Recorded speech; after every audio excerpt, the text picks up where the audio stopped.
आप सभी को जय मसीह जी। और मैं परमेश्वर का धन्यवाद करता हूँ कि उसने मुझे एक और मौका दिया कि उसके वचनों में से मैं आपको सिखा सकूं।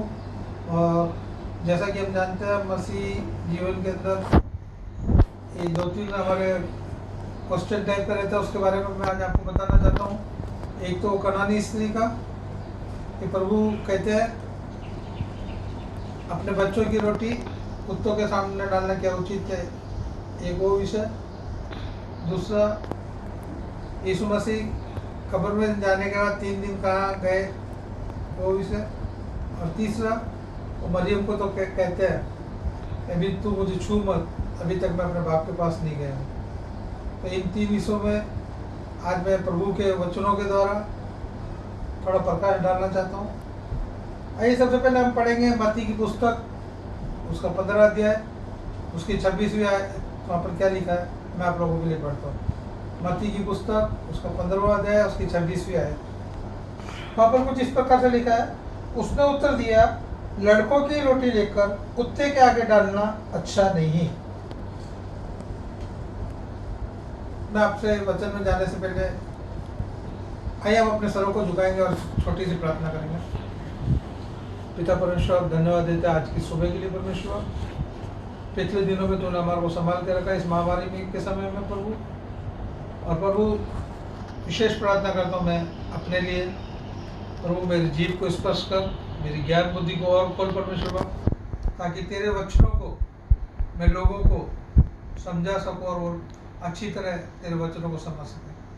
इस विनती को तेरे नाम से मांगते हैं, आमीन। यहाँ पर जो ये वचन लिखा गया है,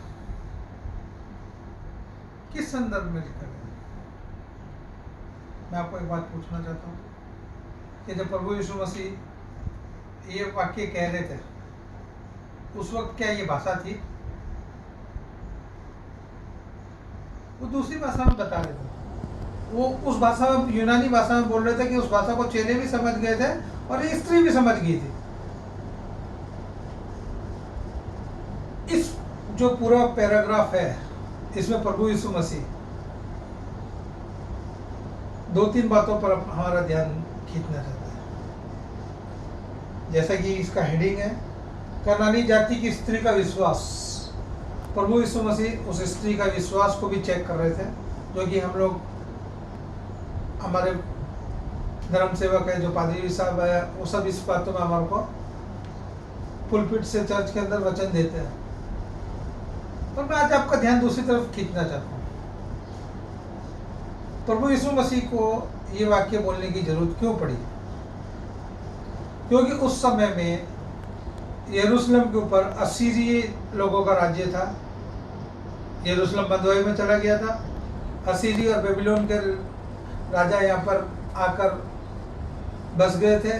वहाँ के लोग आकर यहाँ पर बस गए थे और वो लोग यहूदी स्त्री से शादी करते थे और उनसे जो नस्ल पैदा होती है, उससे जो बच्चे पैदा होते थे, उनको यहूदी लोग अशुद्ध मानते थे।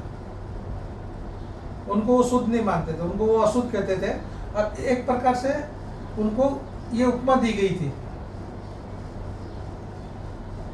और बाइबल बताती है कि जब प्रभु यीशु मसीह यूहन्ना 4 के अंदर कुएं के पास जाते हैं, सुकेर नामक कुएं में के पास, तो वो स्त्री यीशु मसीह को यही कहती है कि तू यहूदी होकर सामरी के हाथ से पानी पिएगा, क्या तू अशुद्ध नहीं हो जाएगा? उस समय में ये प्रथा थी कि यहूदी लोग अपने आप को मूसा के नियम के हिसाब से शरीयत को मानते थे और वो अन्य जातियों को अशुद्ध, अपवित्र और कुत्ते की जैसे वो लोग उसको समझते थे। और आप देखते हैं कि जब प्रभु यीशु मसीह को पकड़ाया गया, उसको पिलातुस के पास में ले जाया गया, तो जितने यहूदी थे वो अंदर नहीं गए किले के, वो बाहर ही खड़े रहे। और हम पिक्चर, जीसस की पिक्चर देखते हैं और बाइबल देखते हैं, वो यही वर्णन करती है कि पिलातुस 3 बार उठ के बाहर उनके पास में गया और कहता मैंने इसमें कुछ दोष नहीं पाया। पहले के ज़माने में यहूदी लोग अन्य जाति लोगों को वो मानते थे। आइए मेरे साथ मत्ती की पुस्तक, उसका 10वां अध्याय और उसकी 5वीं कलम से आप घर पे पढ़ लीजिए। मैं आपको आगे थोड़ा बताना चाहता हूँ कि प्रभु यीशु मसीह ने जब अपने चेलों को सुवार्ता प्रचार के लिए भेजा, तो उसने वहाँ पर लिखा है कि तू सामरिया अन्य जातियों में मत जाना, सिर्फ तू यहूदी लोगों के पास ही जाना। उसका और इसका लिंक है इस अध्याय के अंदर। प्रभु यीशु मसीह यहाँ पर यही सिखाना चाहते थे कि मैंने, हाँ, प्रभु यहाँ पर 24वीं आगे की इसकी कलम में लिखा है, 21वीं कलम आई थिंक,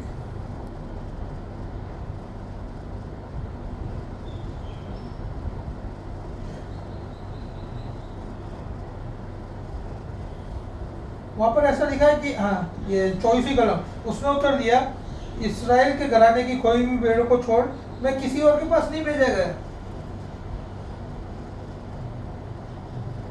प्रभु यीशु मसीह यहाँ पर कहते हैं उस स्त्री को कि मैं इस्राएल की खोई हुई भेड़ के, प्रभु यीशु मसीह ने, जैसे हम नया नियम के अंदर हम पढ़ते हैं कि प्रभु ने आज हम सबको कुछ ना कुछ दान दिया हुआ है, किसी को प्रमोद करने का, किसी को चंगाई करने का, किसी को भविष्यवाणी करने का, किसी को गाने का, किसी को बजाने का, सबको कुछ ना कुछ दान मिला हुआ है। प्रभु यीशु मसीह यहाँ पर वही कह रहे थे कि मैं इस्राएल की खोई हुई भेड़ों के लिए आया हूँ, और इन भेड़ों के उद्धार के बाद में ये भेड़ पूरी दुनिया के उद्धार का कारण बनेगी। ये थी प्रभु की योजना। यहाँ पर प्रभु कोई भेदभाव नहीं कर रहा है कि मैं सिर्फ ईसाइयों के लिए आया हूं, अन्य जातियों के लिए नहीं आया हूं, नहीं। परमेश्वर पिता यहाँ पर यही बताना चाह रहे थे कि मैं सबके लिए आया हूं, पर प्रायोरिटी पहले इस्राएली लोग हैं। जैसे हम कहते हैं ना कभी कभी कि तेरे द्वारा तेरा उद्धार, घराना उद्धार पाएगा, वो वाक्य यहाँ पर बताना चाह रहा था प्रभु यीशु मसीह कि पहले इस्राएलियों का उद्धार होएगा, उसके बाद में इस्राएलियों के द्वारा, ये काम मैंने इस्राएलियों को दिया है, और इस्राएलियों के द्वारा दूसरी अन्य जातियां उद्धार पाएगी। पर बाइबल बताती है कि इस्राएलियों ने उसको ग्रहण नहीं किया। प्रभु की जो योजना थी इस्राएलियों के लिए, प्रभु को उन्होंने नकार दिया। तब प्रभु ने अन्य जातियों की ओर अपना, वो चेलों को यही बात यहाँ पर समझाना चाह रहे थे। और जब ये लिखा गया है कि क्या बेटों की रोटी कुत्तों को डालना उचित है, उसके बाद वो कनानी स्त्री क्या कहती है कि प्रभु कुत्ते भी तो मालिक की मेज के नीचे से चूरा चोरी खाते हैं। तो यहाँ पर कौन से कुत्तों की बात हो रही है? क्या जंगली कुत्ता हमारे घरों के अंदर आकर मेज के नीचे से खाता है? तो वो यहाँ पर एक उपमा दे रहा था, एक सीख दे रहा था कि जिस प्रकार आज हम हमारे घरों में जब हम कुत्ते पालते हैं तो कुत्ते कहीं भी आ जा सकते हैं, वो एक घर के सदस्य हो जाते हैं, पर जब घर में खाना खाने के लिए बैठते हैं तो पहला खाना जो बच्चों के लिए होता है वो बच्चों को दिया जाता है, उसके बाद से जो बचता है वो खाना कुत्तों को दिया जाता है। तो प्रभु यहाँ पर वही सिखाना चाह रहा था, किसी कुत्ते से उपमान नहीं कर रहा था वो। प्रभु यहाँ पर यही बात सिखाना चाह रहा था कि पहले मैं इसराइलियों के लिए आया हूँ, पिता परमेश्वर बाप ने मुझे इसराइलियों के लिए भेजा है, और इसराइलियों के द्वारा पूरा संसार बचाया जाए, पूरे संसार में मुनादी हो प्रभु के वचनों, पर उन्होंने उसको नकार दिया। और यही बात वो चेलों को समझाना चाह रहा था कि मत्ती 10:5 में पढ़ना, वहां पर लिखा है प्रभु ने कि तू सामरिया में आने जातियों में जाना, सिर्फ इस्राएल की खोई हुई भेड़ों के पास में जाना। पर प्रभु ने देखा इस्राएलियों ने मुझे नकार दिया है, तो वो अन्य जातियों की तरफ आ गया। और बाइबल बताती है, प्रेरितों का काम आप अपने घर पे पढ़ लेना, 1:8 वहां पर बताती है कि जब 40वें दिन प्रभु की आत्मा उनके ऊपर उतरी तो प्रभु ने वहां पर क्या लिखा है, आइए पढ़ेंगे। प्रेरितों का काम 1:8, प्रेरितों की पुस्तक उसका पहला अध्याय और उसकी 8वीं कलम, वहां पर ऐसा लिखा है, परंतु जब पवित्र आत्मा तुम पर आएगा तब तुम सामर्थ पाओगे, और यरूशलेम और सारे यहूदी और सामरिया में और पृथ्वी की छोर तक मेरे गवाह होंगे। प्रभु ने अपने चेलों को कहा कि जब पवित्र आत्मा तुम पर उतरेगा तो तुम सामरिया में देखो प्रभु का वचन कि वो मत्ती 10:5 में कहता है तुम सामरिया में और वहां पर मत जाना, और प्रेरितों के काम में कहता है जब तुम्हारे ऊपर पवित्र आत्मा उतरेगी तो तुम सामरिया और पूरे जाकर मेरे गवाह बनना। पर चेले जब ये मत्ती 15:26 में उसी कनानी स्त्री के बारे में प्रभु जो बातें बताना चाह रहा था वो यही थी कि पहले मैंने इस्राएलियों को चुना था और उन्होंने मुझे नकार दिया, अब मैं अन्य जातियों की तरफ तुमको भेजता हूं। उसने एक उपमा दी थी, इस्राएलियों को बेटे के रूप में और उसको अन्य जातियों को अशुद्ध लोगों के रूप में उपमा दी थी। और हम उसको कहीं से कहीं तरोड़ मरोड़ के बाइबल के वचनों पर लेके जाते हैं, और प्रभु का वचन ये कहना चाह रहा था। जब उनको ये आज्ञा मिली कि तुम सामरिया और सब में जाना, तब भी चेले लोग समझे नहीं थे कि प्रभु ये क्या कर रहा है। इसके लिए प्रभु ने, हमने कौन सा पढ़ा, प्रेरितों का काम 1:8, तो प्रभु ने एक नया काम किया, प्रेरितों का काम 8:1 देखेंगे हम लोग। प्रेरितों का काम 1:8 में प्रभु ने ये आज्ञा दी और जिन्होंने नहीं मानी, पर हम 8:1 देखेंगे, वहां पर क्या लिखा है। उसी दिन यरूशलेम की कलीसिया पर बड़ा उपद्रव आरंभ हुआ और प्रेरितों को छोड़ सब के सब यहूदी और सामरिया देशों में तितर बितर हो गए। प्रभु ने इन चेलों के लिए पौलुस को लेकर आ गया, और पौलुस ने आकर इनके ऊपर सतावनी चालू करी, और ये लोग सब तितर बितर हो गए। प्रभु ने यहाँ पर पौलुस का उपयोग किया। एक बात और बताना चाहता हूँ मैं आपको, प्रेरितों का काम 10वां अध्याय मैं पढ़ूंगा तो बहुत लंबा चला जाएगा। वहाँ पर पौलुस छत के ऊपर होता है, उसको भूख लगी होती है, वो बेसुध प्रार्थना कर रहा होता है, बेसुध हो जाता है, और वो देखता है कि आसमान में से एक चादर उतर रही है और उसमें सब जाति के पशु है, अशुद्ध पशु भी है, सब पक्षी पशु है, और ऊपर से आवाज आती है, उठ इनको मार खा। तो पतरस क्या कहता है कि प्रभु मैंने तो आज तक किसी भी अशुद्ध चीज को खाया नहीं है, मैं इनको कैसे खाऊं। फिर दोबारा आवाज आती है, उठ ये सब मैंने बनाई है, उठ और खा पी। प्रभु बोलता प्रभु मैंने तो कभी आज तक किसी अशुद्ध वस्तु को खाया ही नहीं है, मैं इनको कैसे खाऊं। तीसरी बार फिर आवाज आती है कि कुछ अशुद्ध नहीं है, खा। वो बोलता प्रभु मैं कैसे खाऊं, और वो देखता है। इसके बाद में वो चादर आकाश में उठा ली जाती है। वो बहुत कोशिश करता है इस सपनों को समझने की, उसको अर्थ नहीं मिलता है।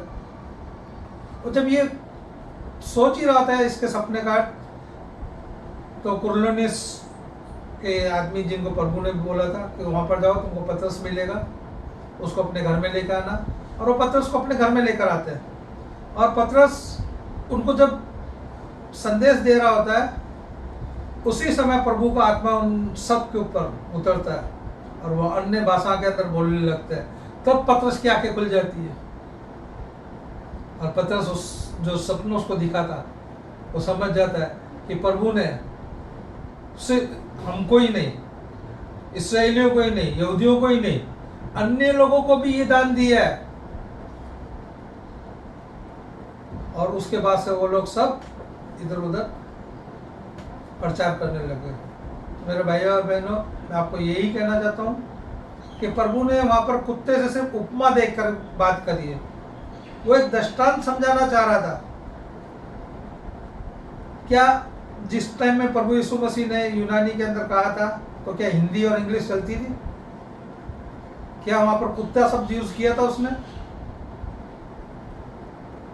पर अगर किया भी था तो प्रभु यही बताना चाहता था, वो एक उपमा दे रहा था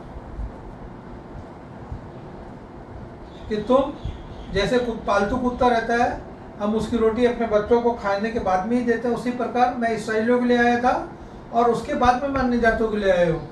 इसराइलियों के को ये काम सौंपा जाना था कि उसके द्वारा पर इसराइलियों ने उसको नकार दिया। और मत्ती की पुस्तक में ऐसा लिखा है कि जब तक वो नहीं इसराइली अपने मुंह से कबूल नहीं करेंगे कि धन्य है वे जो प्रभु के नाम से आता है, मैं उनको दोबारा दिखाई नहीं दूंगा। क्या? धन्य है वो जो प्रभु के नाम से आता है, जब तक वो अपने मुंह से नहीं अंगीकार करेंगे, नहीं बोलेंगे, तब तक मैं उनको दोबारा दिखाई नहीं दूंगा। तो ये सब वो बताना चाह रहा था, और विशेष करके अपने चेलों को वहां पर कहना चाह रहा था कि इस्राएलियों ने मुझे नकार दिया है, अब से देखो मैंने इस कनानी स्त्री को चमत्कार कर दिया है, इसके ऊपर ठीक कर दिया है, अब तुम भी अन्य जाति में जाओगे। ये शिक्षा वहां पर देना चाह रहा था वो। और हम दूसरी शिक्षा में चले जाते हैं। दूसरा, हमारे मनों में, क्रिश्चियन लोगों के मनों में ये रहता है कि प्रभु यीशु मसीह 3 दिन कहाँ गए। आइए उसके लिए मेरे साथ में पहला पत्रस उसका 3 और 8 पढ़ेंगे।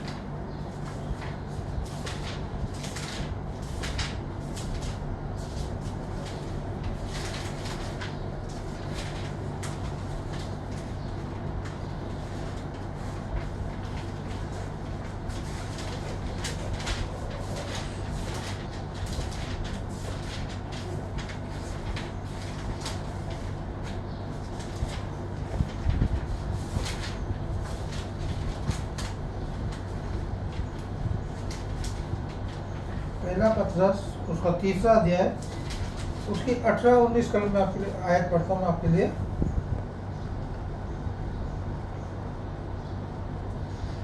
इसलिए कि मसीह ने भी अर्थात अधर्मी के लिए धर्मी ने पापी के कारण एक बार दुख उठाया ताकि हम परमेश्वर के पास पहुंचाए जाए।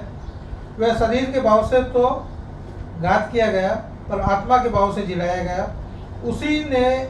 उसने जाकर कैदी भी आत्माओं का भी प्रचार किया जिन्होंने उस बीते समय में आज्ञा न मानी, जब परमेश्वर नूह के दिनों में धीरज धरकर ठहरा रहा और वह जहाज बन गया रहा था जिसमें बैठकर थोड़े लोग अर्थात 8 प्राणी पानी की द्वारा बचाए गए।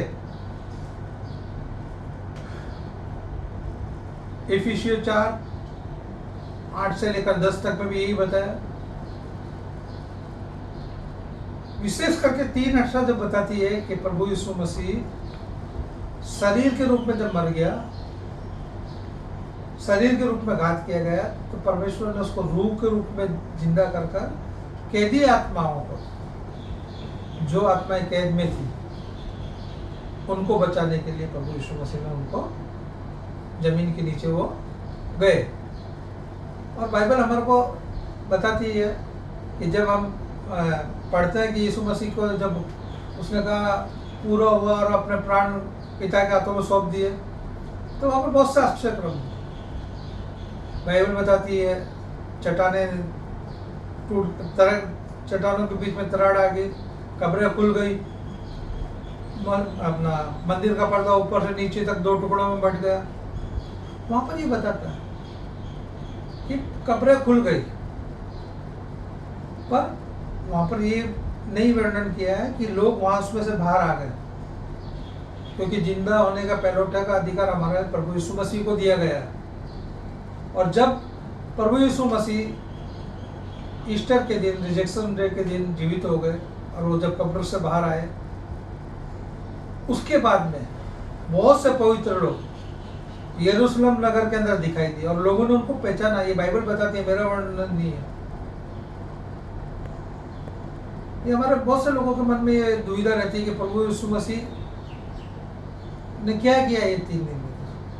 तो प्रभु यीशु मसीह जमीन के नीचे जाकर, पाताल में जाकर इन कैदी रूहें जो शैतान के कब्जे में चली गई थी, उनके लिए युद्ध किया, उनको प्रचार किया और उनको लेकर पिता के पास में सौंपा। मैं भी इस बारे में ज़्यादा अभ्यास नहीं है, पर जो प्रभु ने मेरे को ज्ञान दिया वो मैं आप लोगों को सिखाने की कोशिश कर रहा हूँ, और बाइबल के तो हिसाब से ही मैं आपको बताने की कोशिश कर रहा हूँ कि नूह के समय में, प्रभु यीशु मसीह के आने से पहले नूह के समय में, जब परमेश्वर ने नूह को 120 साल मुनादी करने का, वचन प्रचार करने का ये दिया, लोगों को ये कहा कि मन फिराओ, परमेश्वर का समय नज़दीक है। 120 साल तक वो परमेश्वर का प्रचार करता रहा, पर लोगों ने उस पर विश्वास नहीं किया, और जो लोग नाश हुए थे उन लोगों की बात ये बाइबल यहाँ पर पतरस खुलासा कर रहा है कि प्रभु यीशु मसीह पाताल में नीचे जाकर उनको लेकर आया। तीसरा, जो सबसे ज़्यादा हमारे क्रिश्चियन लोगों के अंदर ये रहता है कि प्रभु यीशु मसीह यूहन्ना की पुस्तक उसका 20वां अध्याय, उसमें जब मरियम मगदलिनी को दिखाई देते हैं तो उसको कहते हैं कि तू मुझे अभी छू मत, मैं अभी बाप के पास नहीं गया।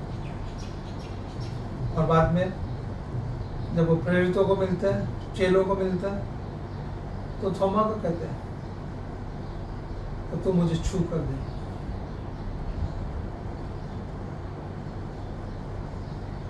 इसके पीछे का एक रहस्य है। पुराना नियम, लेवी व्यवस्था की पुस्तक उसका 16 अध्याय, और उसके अंदर पूरा वचन मैं आपके सामने पढ़ना नहीं चाहता हूं, नहीं तो पढ़ूंगा तो बहुत लंबा लंबा लंबा हो जाएगा। उसके अंदर परमेश्वर ने अपने तंबू का, अपने खेमे का वर्णन किया है। उसने मूसा को एक दर्शन दिखाया था स्वर्ग का, और वहां पर उसने एक तंबू दिखाया था, और मूसा को कहा था पूरे पर्वत पर, जब मूसा परमेश्वर के साथ में था, तो उसको कहा था कि तुम अपने गुनाहों की, पाप की कुर्बानी के लिए मेरे लिए एक ऐसा तंबू बनाओ, उसकी चौड़ाई लंबाई कौन सी लकड़ी से करना हो सब मूसा को बताया था, और मूसा ने वैसे ही किया। और उस समय में हारून याजक था और वो इस तंबू की वो करता था। तो उस समय में परमेश्वर ने जो ये बताया था उसके हिसाब से जो याजक होता था उसको अपने लिए और अपने परिवार के लिए एक बछड़ा लेना पड़ता था और एक मेंढा लेना पड़ता था, उसका बलिदान करना पड़ता था। और इस्राएली प्रजाति, जो इस्राएल के लोग थे, वो लोग 2 बकरे ला के देते थे कुर्बानी के लिए। सबसे पहले याजक अपने लिए कुर्बानी करता था, खुद को पवित्र करता था, बछड़े का खून लेता था, और उसके बाद में जो 2 बकरे आते थे उसके ऊपर वो चिट्ठी डालते थे, एक एजेबेल के लिए और एक यहोवा के लिए।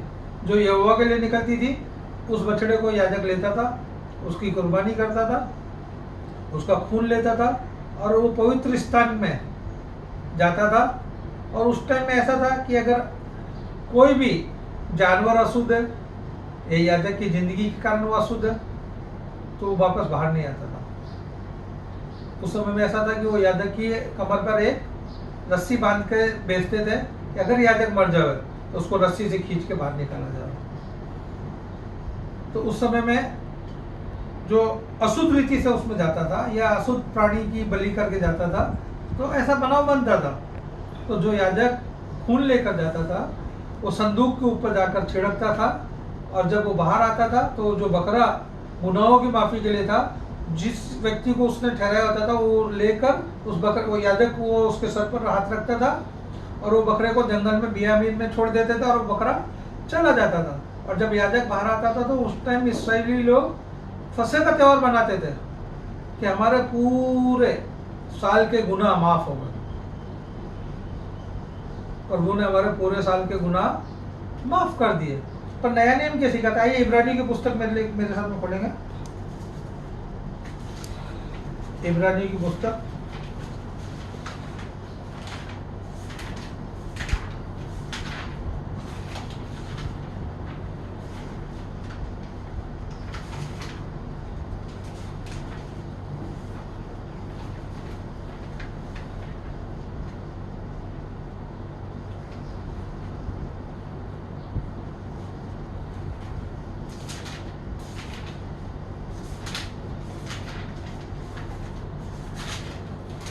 उसका 9वां अध्याय, इब्रानियों की पुस्तक उसका 9वां अध्याय, उसकी 11वीं कलम में आपके लिए पढ़ता हूँ। पुराने ज़माने में तो हम लोग ने देखा कि हमारे पापों की कुर्बानी के लिए याजक कैसे प्रभु के पवित्र स्थान में जाता था और संदूक के ऊपर खून दे चढ़ाता था, तो कुर्बानी पूरी होती थी। और नया नियम में क्या लिखा है? इब्रानियों की पुस्तक उसका 9वां अध्याय, उसकी 11वीं कलम में आपके लिए पढ़ता हूँ। परंतु जब मसीह आने वाली अच्छी वस्तुओं का महायाजक होकर आया, तो उसने और भी बड़े और सिद्ध तंबू से होकर, जो हाथ का बनाया हुआ नहीं, अर्थात इस सृष्टि का नहीं, और बकरों और बछड़ों के लहू के द्वारा नहीं, पर अपने ही लहू के द्वारा एक ही बार पवित्र स्थान में प्रवेश किया और अनंत छुटकारा प्राप्त किया, क्योंकि जब बकरों और बैलों का लहू और कलौं की राख का अपवित्र लोगों पर छिड़का जाना शरीर की शुद्धता के लिए उन्हें पवित्र करता है। देखा, इसी का 8वां अध्याय की एक और 2 कलम में आपके लिए पढ़ता हूँ। इब्रानियों की पुस्तक उसका 8वां अध्याय उसकी 1 और 2। अब जो बातें हम कह रहे हैं उनमें से सबसे बड़ी बात यह है कि हमारा ऐसा महायाजक है जो स्वर्ग पर महामहिमावान के सिंहासन के दाहिने जा बैठा है और पवित्र स्थान और उस सच्चे तंबू का सेवक हुआ जिसे किसी मनुष्य ने नहीं परंतु प्रभु ने खड़ा किया। ये जो तंबू है स्वर्ग के अंदर किसी मनुष्य ने नहीं खड़ी, परमेश्वर ने खुद ने बनाया था अपने हाथों से। तीसरी कलम, क्योंकि हर एक महायाजक भेंट और बलिदान चढ़ाने के लिए ठहराया जाता है, इस कारण अवश्य है कि इस याजक के पास भी कुछ चढ़ाने के लिए हो। यदि वे पृथ्वी का होता तो कभी याजक न होता, इसलिए कि व्यवस्था के अनुसार भेंट चढ़ाने वाला तो है। जब प्रभु यीशु मसीह ने, बाइबल बताती है कि हमारे गुनाहों के लिए यूहन्ना बपतिस्मा देने वाला क्या कहता है, देखो वो परमेश्वर का मेमना जो हमारे गुनाहों का बोझ उठाए लिए जाता है। प्रभु यीशु मसीह ने हमारे लिए क्रूस पे क्या किया, हमारे पापों के लिए वो बलिदान हुआ, उसको कोड़े पड़े, रक्त बहा, उसके हाथ पैरों में कील ठोकी गई, खून बहा, उसके पैरों में कील ठोकी गई, खून बहा, उसके सर पे कांटों का मुकुट लगाया, खून बहा। उसने क्या किया, बाइबल बताती है वो हमारा सरदार काइन है, याजक है। हमारा याजक भी वही है और बलिदान का मेमना भी वही था। इसलिए तो यूहन्ना 3:16 कहती है कि परमेश्वर ने जगत से ऐसा प्रेम किया कि उसने अपना इकलौता पुत्र दे दिया कि जाकि जो कोई उस पर विश्वास करेगा वो अनंत जीवन पाएगा। प्रभु यीशु मसीह ने हमारे लिए, हमारे पापों के लिए क्रूस के ऊपर अपनी कुर्बानी दी। वो कुर्बानी वहां पूरी नहीं हुई। जब वो जी उठा, जब वो मरियम को मिला, तो उसने यही बात कही, मुझे छू मत, अभी मैं स्वर्ग में नहीं गया। और बाइबल बताती है कि हमारे पापों के गुनाह के लिए जब तक रक्त नहीं बहाया जाता उस गुनाह से माफी नहीं मिलती। हमारे प्रभु यीशु मसीह ने हमारे लिए रक्त बहाया और वो रक्त लेकर पिता परमेश्वर के पास उस तंबू में गया और उस पवित्र स्थान में जाकर उसने पिता के सामने अपने रक्त को हमारी कुर्बानी के लिए, हमारे पापों की कुर्बानी के लिए उस कुर्बानी को वहां पर उसने पूरा किया। और वो कुर्बानी पूरी कर वो वापस आया।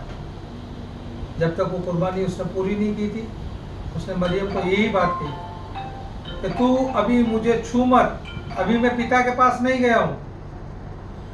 प्रभु यीशु मसीह के लिए ऊपर जाकर आना कितना टाइम लगता है, ये तो कई विवरण नहीं है, पर हम खुद जानते हैं कि प्रभु के लिए कोई भी काम अशक्य नहीं है। वो कितनी जल्दी ये काम कर सकता है, कुछ वो नहीं है। प्रभु ने जो क्रूस के ऊपर कुर्बानी दी, जो रक्त बहाया, वो रक्त को लेकर बाइबल बताती है तो हमारा सरदार काइन हो गया, वो हमारा याजक हो गया। और वो रक्त लेकर उस खेमे में जो स्वर्ग में, वो किसी मनुष्य के द्वारा नहीं बनाया गया, पिता परमेश्वर ने खुद अपने हाथों से उसको बनाया, वहां पर गया, अपने रक्त की उसने वहां पर छिड़काव किया, तब जाके हमारे गुनाहों का कफारा पूरा हो। और वो फिर वापस नीचे आया और नीचे आकर उसने चेलों को कहा, मेरे हाथ डाल के दे। उससे पहले हमारा पूरा कुर्बानी पूरी नहीं हुई थी, इसलिए मरियम को कहता है कि मरियम तू मुझे भी छू मत, क्योंकि मैं अभी तक पिता परमेश्वर के पास गया नहीं हूं।